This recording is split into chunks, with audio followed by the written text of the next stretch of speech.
Hello guys, another day, another vlog na naman ninyo Ansi guys. Karon guys, sayo kayo ni mata guys, kay na akong banabel sa ako siyang atimanon guys, kay magandam ko sa iyang bao. So diri guys, nagluto na ko diri guys, sa iyang baonon guys. So charan, itlog and hotdog lang tawon tani karon guys, and chicken joy.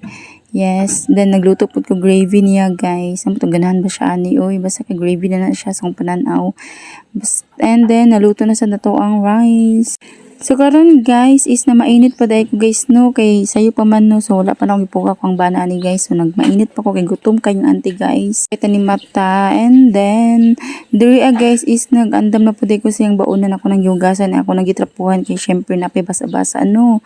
So after ani guys is na ko sa mga gamit guys, nag-ready na ko siyang bag, gibutang na nako ang iyang mga dalonon guys, and syempre iyang baonan kay unsaon na lang siya pamahaw pa ni udso pa ni hapon.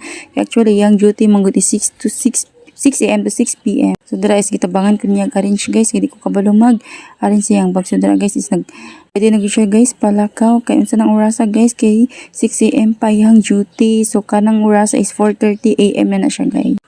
So dira is nagsapatos na ko ang banada guys. So ready na siya mulakaw. So laban inahan na kita din no. Labi na ng mga LDR dara. So laban na kita para manggapon ni sa tong mga anak sa tuwa. Siyempre before mulakaw na gyud mga pa-cash at chop dira ano, o diba? Rated SPG kina siya guys. Tabi dito sa mga single no. Bitaw oy nani gid mi guys akong bana every lakaw jud niya guys magkiss-kiss jud mi guys. Kay dugay na po ni siya muuli sa mua guys. Kay dili na siya everyday na adire kalayo siya na assignan guys. So, diba, pinaano dyan yung auntie guys. Pang 1 week na to siya guys. So, napagod guys. Sagdian yung auntie guys kay LDR dyan makarelate ani. So, diri lang taman guys. Thank you for watching po. Bye-bye.